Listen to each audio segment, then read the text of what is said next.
अस्सलाम वालेकुम। आज हम देखेंगे इसकी फॉर्मेटिंग। तो सबसे पहले इस लेसन में जो प्रॉब्लम आ रही है वो ये है कि यहाँ पे रेड लाइन और ब्लू लाइन आ रही है। रेड लाइन और ब्लू लाइन का क्या मकसद है? रेड लाइन का मतलब है कि आपने यहाँ पे जो स्पेलिंग लिखी हुई है वो गलत है। अब यहाँ पे जो स्पेलिंग हमने लिखी है वो सही है, लेकिन यहाँ पे अभी भी जो है वो रेड लाइन आ रही है क्योंकि स्पेलिंग सही है फिर भी। तो ऐसा क्यों हो रहा है? वो इसलिए क्योंकि ये जो वर्ड है वो इस सॉफ्टवेयर को नहीं पता कि ऐसा भी कोई वर्ड होता है। तो हम क्या करेंगे, ये वर्ड उसकी डिक्शनरी में ऐड करवाएंगे ताकि ये वर्ड उसको मालूम हो जाए कि ये वर्ड भी एग्जिस्ट करता है। तो हम सिंपल राइट क्लिक करेंगे। अगर आपने स्पेलिंग को गलत लिखी होगी तो सजेस्ट यहाँ पे करेगा कि स्पेलिंग कौन सी उसकी सही है, ऑप्शन देगा। अब अगर ये आपको लगता है कि ये स्पेलिंग बिल्कुल सही है तो फिर आप यहाँ पे ये करोगे कि इसको करोगे ऐड टू डिक्शनरी, तो वो वर्ड डिक्शनरी के अंदर ऐड हो जाएगा। इसी तरह अगर मैं इसके ऊपर राइट क्लिक करता हूँ तो ये जो ब्लू लाइन आ रही है इसका क्या मतलब है? इसका मतलब है कि आपने ग्रामर मिस्टेक करी है, यानी आपने लिखा सही तरह नहीं है। रेड लाइन का मतलब है स्पेलिंग मिस्टेक और ब्लू लाइन का मतलब है कि आपने ग्रामर मिस्टेक करी है, लिखा सही नहीं है। तो आप यहाँ पे राइट क्लिक करके जब मैं सिमसेट, ये जो यहाँ पे ऑप्शन आ रहा है इस पर क्लिक करूँगा तो ये इसको करेक्ट कर देगा। और यहाँ पे हमने काम के अंदर भी आपने मिस्टेक करी हुई कि ये इसके ऊपर अंडरलाइन ये स्ट्राइक नहीं आएगी, सिर्फ टेक्स्ट पे आएगी। तो आप जब सिलेक्शन लेते हो तो आप सिंपल इस तरह से सिलेक्शन लोगे। एक और चीज़, आपने नो स्पेस ही नहीं किया हुआ। यहाँ पे नो स्पेस है, यहाँ पे नो स्पेस है ही नहीं, यहाँ पे नो स्पेस है, यहाँ पे नो स्पेस है नहीं। ये क्या किया हुआ काम? ये जितना भी काम है इन तमाम काम के ऊपर आपने नो स्पेस करना था। ठीक है, नो स्पेस करना था। फिर आपने वन बाय वन जब आप काम कर रहे होते तो ये एक्स्ट्रा इंटर करते जाते तो यहाँ पे ये गैप आता जाता। अगर नहीं आ रहा था तो आप मैसेज करके पूछ लिया करो कि सर ये गैप नहीं आ रहा, तो ये किस तरह से आएगा, तो मैं बता दूंगा। ठीक है, क्योंकि वीडियो में पता नहीं चलता कि वीडियो आप बना रहे हो कि उसमें गैप आ रहा है, तो वो आपने गैप दिया है या सॉफ्टवेयर की वजह से आपने कोई ऑप्शन सही नहीं दिया इसलिए गैप आ रहा है। ठीक हो गया, तो ये इस तरह से राइट क्लिक करके उसको भी ठीक कर लोगे। अब आगे बढ़ते हैं। अब यहाँ पे फॉर्मेटिंग की बात कर लेते हैं। तो जो यहाँ पे लिखा हुआ है यही फॉर्मेटिंग हमने अंडरस्टैंड करनी है कि ये किस तरह से फॉर्मेटिंग की होगी या करनी है। तो सबसे पहले यहाँ लिखा हुआ है फ़ॉन्ट स्टाइल। फ़ॉन्ट स्टाइल का मतलब है कि जो आप कि जो फ़ॉन्ट है उसके ऊपर आप स्टाइलिंग करना चाह रहे हो। जैसे डिफ़ॉल्ट फ़ॉन्ट आपका किस तरह से होता है, जिस तरह से अभी आपने लिखा हुआ है। अब इसके ऊपर अगर आप फॉर्मेटिंग करना चाह रहे हो तो फॉर्मेटिंग किस तरह से करोगे? जैसे तस्वीर मौजूद है हमारे पास, ये क्या है, इसका राइटिंग स्टाइल चेंज हुआ हुआ है सिमसेट का। तो ये फ़ॉन्ट स्टाइल है जिससे हम अपने राइटिंग स्टाइल चेंज कर सकते हैं। जो भी हमने कंटेंट लिखा है, जो भी हमने टेक्स्ट लिखा हुआ है, तो सिंपल आपने सिलेक्शन बनाई। सिलेक्शन बनाने के बाद आप होम के मेन्यू में जाओगे, फ़ॉन्ट के ग्रुप में जाओगे और यहाँ पे आपके पास एक ऑप्शन होगा जिसका नाम है फ़ॉन्ट। इस पर क्लिक करोगे और यहाँ से आप कोई भी, अगर आपके पास राइटिंग स्टाइल मौजूद है कंप्यूटर में, आपने अगर अलग से इंस्टॉल किया है या आपने नहीं इंस्टॉल किया है, तो ये वो आपके पास ऑप्शन आ रहा होगा। जैसे मैंने यहाँ पे बहुत सारे फ़ॉन्ट इंस्टॉल किए हुए, तो यहाँ पे मेरे पास वो फ़ॉन्ट आ रहे हैं। आपके पास कुछ डिफरेंट आ रहे होंगे, तो मैं यहाँ पे यूज़ करता हूँ टाइम न्यू और रोमन यहाँ पे फ़ॉन्ट है, टाइम्स न्यू। तो ये फ़ॉन्ट यहाँ पे अप्लाई हुआ है। आप ये भी अप्लाई कर सकते हो या आप अपनी मर्ज़ी से कोई करना चाहते हो तो वो भी कर सकते हो। तो फ़ॉन्ट स्टाइल का मतलब है राइटिंग स्टाइल चेंज करना। फिर उसके बाद बोल्ड है, इटैलिक है, अंडरलाइन है, ये मैं कर सकता हूँ किसके ऊपर, अपने, अच्छा ये यहाँ पे भी स्पेस आ रहा है तो यहाँ पे भी ये नहीं होगा। सिर्फ किस पे होगा? टेक्स्ट के ऊपर जिस पे आप कर रहे हो। स्पेस पे नहीं लगाओगे आप, ये याद रखो, सिर्फ टेक्स्ट पे आपने करना है काम। यहाँ पे आपने अंडरलाइन और इटैलिक कर लिया, बोल्ड नहीं किया, तो उसको मैंने बोल्ड भी कर दिया। तो बोल्ड से टेक्स्ट डार्क होगा, इटैलिक से थोड़ा सा तिरछा हो जाएगा और अंडरलाइन से नीचे लाइन आ जाएगी। उसके बाद है इंक्रीज फ़ॉन्ट साइज़। अगर मुझे अपने टेक्स्ट का साइज़ इंक्रीज़ करना है तो यहाँ से मैं अपने टेक्स्ट का साइज़ इंक्रीज़ करूँगा। और अगर मुझे डिक्रीज़ करना है यानी डिक्रीज़ फ़ॉन्ट साइज़, तो मैं यहाँ से टेक्स्ट की सिलेक्शन लेके फ़ॉन्ट का साइज़ यहाँ से मैं डिक्रीज़ कर दूँगा, यानी टेक्स्ट का साइज़ छोटा हो जाएगा। और आप यहाँ से भी कर सकते हो। तो आप यहाँ पे आप आ रहे हो तो देखो यहाँ से भी मैं कर सकता हूँ। अगर आप खुद मैनुअल करना चाह रहे हो तो मैनुअल भी कर सकते हो। यहाँ पे आप अगर टाइप कर दोगे तो वो उतना बड़ा फ़ॉन्ट आपका अप्लाई हो जाएगा। बाकी आप जितना भी करना चाह रहे हो वो कर सकते हो। ठीक है, यहाँ तक समझ में आ गया होगा। डिक्रीज फॉन्ट साइज़ और इंक्रीज फॉन्ट साइज़, अगर आप टूल पे आके थोड़ी देर रुकोगे तो वो उसके बारे में बता भी रहा होगा। जैसे ही मैसेज बॉक्स आ गया, इस पे आता हूँ तो उसके भी बता रहा होगा। ओके उसके बाद है चेंज केस। चेंज केस का क्या मतलब है कि मैं अपने जो राइटिंग है, जो मैंने लिखा हुआ है, उसको मैं कैपिटल करना चाह रहा हूँ या स्मॉल करना चाह रहा हूँ लेटर्स के अंदर, तो मैं इनके केस को चेंज कर सकता हूँ। तो हम उसके लिए होम के मेन्यू के अंदर ये जो फ़ॉन्ट है, देखो जितने भी काम ये ना फ़ॉन्ट के अंदर ये तमाम सारा फ़ॉन्ट के थ्रू हो रहा है। तो चेंज केस हमने सिमसेट को यहाँ से कैपिटल में लिखा हुआ नहीं था, मिसाल के तौर पे हमने कैपिटल में करना है या भी कैपिटल में लिखना है, मैंने स्मॉल में करना है, तो चेंज केस हमारे पास ये है। तो इस पर अगर मैं आता हूँ, लिखा हुआ भी आ रहा है, क्लिक करोगे तो इसमें काफ़ी सारे ऑप्शन आ रहे हैं। सेंटेंस केस का मतलब है कि हर सेंटेंस का जो फर्स्ट लेटर है वो कैपिटल होगा। अभी हम सेंटेंस पे काम नहीं कर रहे, हम वर्ड पे काम कर रहे हैं, तो हम लोअर कर सकते हैं यानी स्मॉल, अपर कर सकते हैं यानी कि कैपिटल, और कैपिटलाइज ईच वर्ड। अगर आपके जैसे कि ये लाइन है, इस लाइन में 3-4 वर्ड सिलेक्टेड है, मैं सबको स्मॉल कर देता हूँ। अब मुझे हर वर्ड का फर्स्ट लेटर कैपिटल चाहिए, तो मैं यहाँ पे क्लिक करके कैपिटलाइज ईच वर्ड, हर वर्ड का फर्स्ट लेटर कैपिटल हो जाएगा। और अगर आप यहाँ पे डबल क्लिक करते हो किसी भी वर्ड के ऊपर, तो वो पूरा वर्ड सेलेक्ट हो जाएगा, फिर आप उसके ऊपर काम करना चाहो जो भी वो कर सकते हो। स्ट्राइक थ्रू में इस तरह से लाइन आ जाएगी, जैसे कि यहाँ पे लाइन आ रही है। आप इसको बोल्ड भी कर सकते हो अपनी तरफ से, और स्टाइलिंग जो देना चाहो वो कर सकते हो। सुपर स्क्रिप्ट और सब स्क्रिप्ट। सुपर स्क्रिप्ट और सब स्क्रिप्ट के अंदर जो है आपने इसका साइज़ छोटा नहीं करना है, साइज़ आपका उतना ही रहेगा। अच्छा, आप चाहते हो कि डिफ़ॉल्ट साइज़ जैसा था वो वैसे हो जाए, तो फॉर्मेटिंग इसकी क्लियर करोगे। फॉर्मेटिंग क्लियर करने के लिए आप क्या करोगे, आपके पास एक शॉर्टकट की है कंट्रोल स्पेस बार, आप इसको यूज़ करोगे। एक और भी ऑप्शन है यहाँ पे, अभी ये जब आएगा तो अभी हम तभी पढ़ेंगे, इससे भी फॉर्मेटिंग क्लियर हो जाती है। और शॉर्टकट है कंट्रोल स्पेस बार, इसको यूज़ करोगे तो फॉर्मेटिंग आपकी क्लियर हो जाएगी। जैसे कि यहाँ पे देखो, यहाँ पे दिखाता हूँ करके, फॉर्मेटिंग क्लियर हो गई। कंट्रोल स्पेस बार करोगे उससे भी यही होगा, स्टूल पे क्लिक करोगे उससे भी यही होगा। ओके, अब अब आगे बढ़ते हैं। तो अब यहाँ पे हमें क्या करना है कि जो टू है इसकी पावर बनानी है, जो ये एक्स है इसकी पावर बनाना है टू को। तो हम यहाँ पे सिंपल सिलेक्शन लेंगे। सब स्क्रिप्ट का मतलब है कि पावर नीचे होगी, तो यहाँ पे ये सब स्क्रिप्ट है, इस पर क्लिक करता हूँ मैं तो ये पावर नीचे बना देगा। ठीक है, और अगर पावर ऊपर बनानी है तो सिंपल सिलेक्शन ली, यहाँ से सुपर स्क्रिप्ट कर दोगे। ठीक है, ये हुआ है। इसी तरह टैक्स इफेक्ट। अच्छा, टैक्स इफेक्ट क्या होते हैं, ये बने बनाए इफेक्ट होते हैं। जैसे हम यहाँ पे बोल्ड कर रहे हैं, इटैलिक कर रहे हैं, अंडरलाइन कर रहे हैं, इसी तरह हम कलर भी चेंज करते हैं। तो ये टैक्स इफेक्ट क्या है कि ये बने बनाए स्टाइलिंग दी हुई है टेक्स्ट की। क्या आप यहाँ से सिंपल डायरेक्टली यहाँ से क्लिक करो और यहाँ से आप क्लिक करके अप्लाई कर दो, तो ये अप्लाई हो जाएगा सही।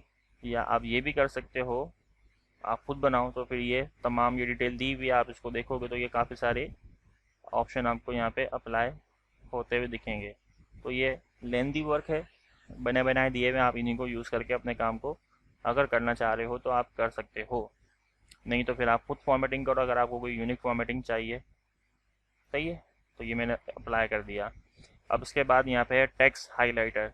अब टेक्स्ट को हाईलाइट करना है कि मिसाल के तौर पे आप कोई बुक रीड कर रहे हो एम एस वर्ड के ऊपर, तो आप उसमें कोई पॉइंट हाईलाइट करना चाहते हो। तो जैसे मिसाल के तौर पे ये मेरी लाइन है, मैं इसको हाईलाइट करना चाह रहा हूँ। सिलेक्शन ली, सिलेक्शन लेने के बाद ये हमारे पास है टेक्स्ट हाईलाइटर। इस पर क्लिक करोगे, इसमें डिफरेंट डिफरेंट कलर हैं। अब जो भी कलर यूज़ करना चाहो आप क्लिक कर दो, वो कलर आ जाएगा। ठीक है, और अगर नहीं चाहिए तो आप यहाँ पे क्लिक करो नो कलर, तो वो कलर हट जाएगा। सिलेक्शन ली और यहाँ पे हमने आके क्लिक कर दिया, वो कलर अप्लाई हो गया। ठीक है, हमने यहाँ से इसको कर दिया नो कलर, तो कोई कलर नहीं होगा, हट जाएगा। Clear all formatting. Clear all formatting का मतलब है कि जो भी फॉर्मेटिंग है वो क्लियर करनी है, जो कि अभी मैं बता रहा था कि इस टूल को यूज़ करके फॉर्मेटिंग क्लियर हो जाती है। तो मैंने सिलेक्शन ली और क्लिक किया तो उसके ऊपर जो भी फॉर्मेटिंग थी वो क्लियर हो गई। अब एक चीज़ याद रखो, अगर आपने पूरे एक सेंटेंस की सिलेक्शन ली है या आप पूरे पैराग्राफ की सिलेक्शन ले रहे हो तो फिर आपको ये नो स्पेस भी ख़त्म हो जाएगा, तो आपने ये करना होगा दोबारा नो स्पेस। ठीक हो गया, तो ये क्लियर फॉर्मेटिंग हो गई। ये है बुलेट्स, ये बी है, यहाँ पे राइट क्लिक करता हूँ तो ये ऑप्शन नहीं दे रहा, ये बी है। तो इसको बुलेट आप इस तरह से कर सकते हो, मैं यहीं से कॉपी कर लेता हूँ इसको और यहाँ पे पेस्ट कर देता हूँ, या आप लिख भी सकते हो तो कंट्रोल सी और कंट्रोल वी से हम कॉपी पेस्ट कर सकते हैं कोई भी डेटा जो हम कहीं से भी करना चाह रहे हैं। कंट्रोल सी से हमने कॉपी करना है और जहाँ पे भी चाहिए कंट्रोल वी करोगे, आप डायरेक्ट भी ला सकते हो या आप उसकी सिलेक्शन ले लो तो वो उसको हटा के वो लेके आ जाएगा, जैसे इस तरह से कंट्रोल बी। और अगर कोई मिस्टेक हो जाए, आप चाह रहे हो कि जो मैंने काम लिखा था वो गलत हो गया, मैं जो पुराना काम है वो लाना चाह रहा हूँ, कंट्रोल जेड करोगे तो आप बैक आ जाओगे, और कंट्रोल वाई करोगे तो आप दोबारा फॉरवर्ड कर जाओगे, यानी कि जो आगे काम आ रहा है वही आपका काम आ जाएगा। तो मैंने यहाँ किया कंट्रोल जेड, ठीक हो गया। ओके, अब हमारे पास यहाँ पे है बुलेट्स। अब बुलेट्स लगाना किस तरह से, बुलेट लगाते क्यों हैं, जब हम बुलेट लगाते हैं तो उसका मकसद ये होता है कि हम कोई पॉइंट बनाना चाह रहे हैं। जैसे कि अगर आप कोई बुक लिख रहे हो, उसके अंदर कोई आपके पास पॉइंट आ रहे हैं, तो वहाँ पे पॉइंट के तौर पे आप क्या करोगे, बुलेट्स यहाँ पे यूज़ करोगे तो वो एज अ पॉइंट शो हो रहे होंगे। तो उसके लिए हम आते हैं पैराग्राफ्स में। यहाँ तक हमारा काम था किसका, फ़ॉन्ट का। अब आगे हमारा काम किसका आ रहा है, पैराग्राफ का। तो हमने इस लाइन पे आया, इस लाइन पे आने के बाद पैराग्राफ के अंदर यहाँ पे टूल हमारे पास मौजूद है बुलेट्स। तो हम बुलेट्स को जब अप्लाई करेंगे तो यहाँ से हम कोई भी अप्लाई कर सकते हैं, वो यहाँ पे हमारे पास आ जाएगी। ठीक है, अगर मैं यहाँ पे एरो पे क्लिक करता हूँ और अगर मैं यहाँ से करता हूँ डिफाइन न्यू बुलेट, तो मैं यहाँ पे मज़ीद सैम्बल में जाके यहाँ से क्लिक करते हैं तो थोड़ा सा ये टाइम लेगा, नो रिस्पॉन्डिंग, थोड़ा सा वेट करते हैं और ये आ गए हमारे पास। तो यहाँ पे आपके पास ये बहुत सारे ऑप्शन आ रहे हैं, लेकिन जो सैम्बल के जो ऑप्शन है, आप यहाँ से आओगे बिल्कुल डाउन नीचे आओगे और यहाँ पे आपके पास थोड़ा सा ऊपर जाओ, आपके पास तो फ़ौरन आ जाएगा क्योंकि मैंने बहुत सारे इसमें इंस्टॉल किए हैं, तो इसलिए मेरे पास थोड़ा सा ये बाद में आ रहा है विंगडिंग्स। तो इसके अंदर आपके पास काफ़ी सारे जो हैं ये ऑप्शन है। अगर आप इनमें से कोई लगाना चाह रहे हो बुलेट के तौर पे, तो आप इस पर क्लिक करो, ओके करो, ओके करो, वो बुलेट आपकी यहाँ पे आ जाएगी। ओके हो गया। अगर आप यहाँ से डिफाइन न्यू बुलेट करते हो, पिक्चर पे क्लिक करते हो, वर्क ऑफलाइन पे क्लिक किया, तो अगर आप अपनी तस्वीर लगाना चाह रहे हो कोई एज अ बुलेट के तौर पर, तो आप वो भी लगा सकते हो। क्लियर है, बुलेट हटा दो, बुलेट हट जाएगी। अलाइनमेंट में आ जाते हैं। अलाइनमेंट के अंदर यहाँ पे 3 लाइनें लिखी हुई थी, आपने सिर्फ एक लिखी। तो यहाँ पे था हमारे पास लेफ्ट, उसके बाद था सेंटर, उसके बाद है राइट। तो हम अपने टेक्स्ट को अपने पेज के 3 पोजीशंस पे रख सकते हैं। एक है लेफ़्ट जो बाय डिफ़ॉल्ट होता है, दूसरा है सेंटर, यहाँ से अलाइनमेंट के अंदर आप सेंटर प्रेस कर दो बटन, और ये राइट है तो आप यहाँ से राइट कर दोगे। तो ये 3 पोजीशन पे आपने इस तरह से करना था। उसके बाद आते हैं बॉर्डर में। तो बॉर्डर तो आपको पता ही है कि यहाँ से हम पैराग्राफ के अंदर जाते हैं तो ये बॉर्डर्स के कुछ ऑप्शन आ रहे हैं। अगर हमें बॉर्डर किसी एक साइड पे चाहिए तो हम बॉटम क्लिक कर सकते हैं, टॉप क्लिक कर सकते हैं, लेफ्ट क्लिक कर सकते हैं, राइट क्लिक कर सकते हैं। और हमें अगर ऑल चारों तरफ चाहिए तो हम ऑल बॉर्डर कर देंगे, चारों तरफ बॉर्डर आ जाएगा। ठीक है, यहाँ पे क्लिक किया, ये चारों तरफ बॉर्डर आ गया। और अगर हमें बॉर्डर हटाना है तो हम यहाँ से करते हैं नो बॉर्डर, तो वो बॉर्डर हट जाएगा। क्लियर है। और अगर हमें थिक बॉर्डर बनाना है तो बॉर्डर थिक बनाने के लिए फिर हमें इसकी सेटिंग में मज़ीद जाना होगा। फिर हम वो एक एडवांस है, मतलब आप जितना डेप्थ में जाओगे, जितने ऑप्शन पे क्लिक करोगे, वो कुछ ना कुछ आपको सिखाता जाएगा। तो अभी हमारे पास ये ऑल बॉर्डर है। ठीक है, यहाँ पे बॉर्डर नहीं लगा हुआ, आप यहाँ नहीं लगाओगे, आप यहाँ पे आओगे, बॉर्डर अप्लाई कर लोगे। अब यहाँ पे लिखा हुआ है इंक्रीज इंडेंट और डिक्रीज इंडेंट। अब आपने यहाँ पे स्पेस देके ये आगे लेके आए हो टेक्स्ट, ये स्पेस देके आगे नहीं आना है, आप यहाँ पे इंडेंट को इंक्रीज करोगे। इंडेंट को इंक्रीज करने के लिए पैराग्राफ के अंदर यहाँ पे है इंक्रीज इंडेंट, क्लिक कर दोगे तो ये इंडेंट आगे चले जाएगा। इंडेंट होता क्या है, जो आपका पेज है, जो उसमें रोलर है, उसमें जो ये इंडेंट बना हुआ आ रहा है, ये जो ऑप्शन बने हुए, ये क्या कहेंगे, इसके जो सिंबल बना हुआ आ रहा है, इसको इंडेंट बोलते हैं। और ये इंडेंट कंट्रोल करता है आपके स्पेसिंग को, जो पेज पे डिफ़ॉल्ट आपकी हुई हुई। जैसे ये स्पेस है, इसको आप कम ज़्यादा भी कर सकते हो, लेकिन कभी करना नहीं। और उसके अंदर आप चाहते हो कि उससे भी मज़ीद आगे लिखना चाह रहा हूँ, तो आप फिर इंडेंट को इंक्रीज़ करके और आगे से भी लिख सकते हो। डिग्री से इंडेंट करोगे, क्लिक करोगे, ये पीछे चले जाएगा। सेम इसके ऊपर भी आओगे, नाम लिखा हुआ आ रहा है इंक्रीज इंडेंट और डिक्रीज इंडेंट, तो आप यहाँ से इंक्रीज़ और डिक्रीज़ कर सकते हो। उसके बाद यहाँ पे पैराग्राफ हमारे पास मौजूद है, मेरे ख्याल से इसका भी कुछ ना कुछ लिखा हुआ होगा। हाँ, जस्टिफाई अलाइनमेंट, ये आपने लिखा नहीं। अब जस्टिफाई अलाइनमेंट का मतलब क्या है कि मेरा जो पैराग्राफ है, आपने बुक्स में देखा होगा पैराग्राफ की जो एंडिंग है वो इक्वल हो रही होती है। इस तरह से नहीं हो रही होती जैसे भी हमारे पास हो रही है कि एक लाइन पीछे तो दूसरी लाइन आगे है। तो हम फिर क्या करेंगे, यहाँ पे जस्टिफाई करेंगे, अलाइनमेंट को जस्टिफाई कर देंगे। तो इससे क्या होगा कि मेरा जो पैराग्राफ एंड हो रहा है वो इक्वल होगा। सेम यहाँ पे भी देख लो, यहाँ पे नहीं हो रहा, जैसे मैंने जस्टिफाई क्लिक किया तो ये इक्वली हो गया। आगे बात समझ में। तो ये जस्टिफिकेशन है, इस तरह से आप जस्टिफाई कर सकते हो। अगर आपने इंडेंट को इंक्रीज़ करना है तो इस तरह से इंडेंट को इंक्रीज़ कर सकते हो। ये उस तरह से नहीं होगा जिस तरह से यहाँ पे हुआ है, इस तरह से नहीं होगा। इसका एक तरीका अलग है जो आप आगे जाके सीखोगे। ठीक है। ये शेडिंग भी आपने नहीं लिखा, तो शेडिंग जो है अलाइनमेंट के बाद ही है। तो शेडिंग का भी बता देता हूँ। शेडिंग क्या है? शेडिंग है या आपने कोई हेडिंग डाली है और उस हेडिंग को आप चाहते हो कि हाईलाइट करना। जैसे मैं यहाँ लिख देता हूँ हेडिंग, और मैं चाह रहा हूँ कि ये हाईलाइट हो जाए, तो मैं सिंपल इस पर क्लिक करूँगा जस्ट, और पैराग्राफ के अंदर ये बाल्टी बनी हुई है, ये शेडिंग है। इस पर एरो पे क्लिक करेंगे और यहाँ पे मैं ब्लैक पे क्लिक करूँगा तो ये ब्लैक एंड वाइट हो जाएगा।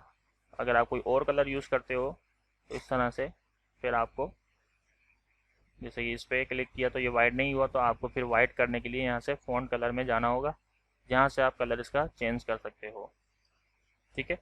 तो ये है फ़ॉन्ट कलर। फ़ॉन्ट कलर का यहाँ पे ऑप्शन है। क्या लिखा नहीं है आपने, क्या है भाई? इस तरह से जो बीच बीच में से खा लोगे चीज़ों को तो फिर ऐसा तो कैसे होगा? प्रॉपर सही तरह से लिखना है। कलर हो गया, बुलेट्स हो गई, अलाइनमेंट हो गया, शेडिंग हो गई है, शेडिंग के अंदर सेंटर में लिखना है, ये भी हो गया। अलाइनमेंट जस्टिफाई भी हो गया। Line and paragraph spacing last. अब अगर हमने यहाँ पे कोई मल्टीपल लाइन लिखी हुई हैं और उस मल्टीपल लाइन के अंदर मैंने ये काम किया है कि कुछ डिफरेंट लाइनें हैं जो मैंने यहाँ पे बनाई हुई हैं, और मैं चाहता हूँ कि उन लाइनों के दरमियान में स्पेस आ जाए। डिफ़ॉल्ट स्पेस अगर नॉर्मल करते हो तो आता है, लेकिन मैं उतना नहीं जा रहा जितना नॉर्मल पे आ रहा है। देखो अगर मैं नॉर्मल पे जाऊँ तो ये स्पेस काफ़ी ज़्यादा है, मैं चाह रहा हूँ थोड़ा सा आना चाहिए। तो फिर हम वहाँ पे यूज़ करते हैं लाइन एंड पैराग्राफ स्पेसिंग को। तो लाइन और पैराग्राफ स्पेसिंग को यूज़ करने के लिए आप कहाँ जाओगे? पैराग्राफ के अंदर ही यहाँ पे मौजूद है लाइन एंड पैराग्राफ स्पेसिंग। इस पर क्लिक करोगे और यहाँ पे आओगे 1.15। ठीक है, 1.5 इस तरह से आप कर सकते हो। 1.5 आपके नॉर्मल के ही जैसा ही है, और 1.15 जो है वो थोड़ा सा उससे ज़्यादा होता है। तो ये आप यूज़ करते हो जब आपके पास कंटेंट कम हो, पेज पे ज़्यादा वाइड स्पेस आ रहा, तो आप यहाँ से 1.15 जो है ये स्पेस यूज़ करके थोड़े काम के अंदर स्पेस दे सकते हो, जिससे आपकी जो वो पेज है वो थोड़ा भरा भरा लगेगा।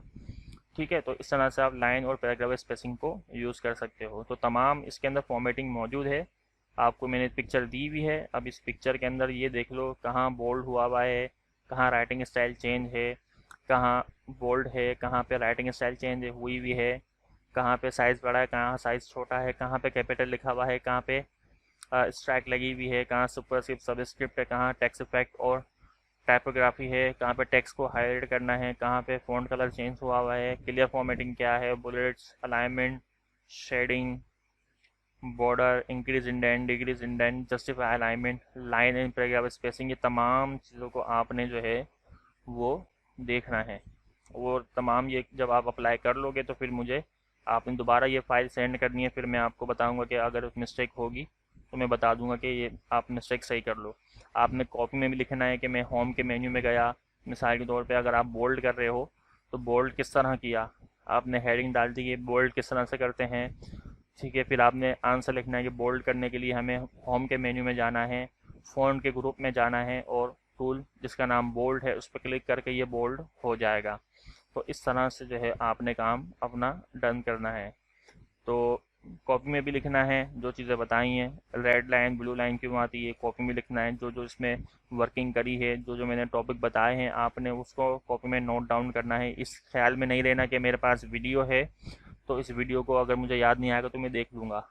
वो तो देख लोगे, लेकिन एक जो एक स्टूडेंट होता है जिसको वो चीज़ें याद करनी होती हैं, वो आपने याद करनी है कि ये काम कहाँ से हुआ और ये काम क्यों हम कर रहे हैं, क्या इसकी वजह है। तो ये टॉपिक यहाँ पे ख़त्म हुआ। नेक्स्ट वीडियो में मिलते हैं नेक्स्ट लेसन के साथ। अपना ख्याल रखिएगा। अल्लाह हाफिज़।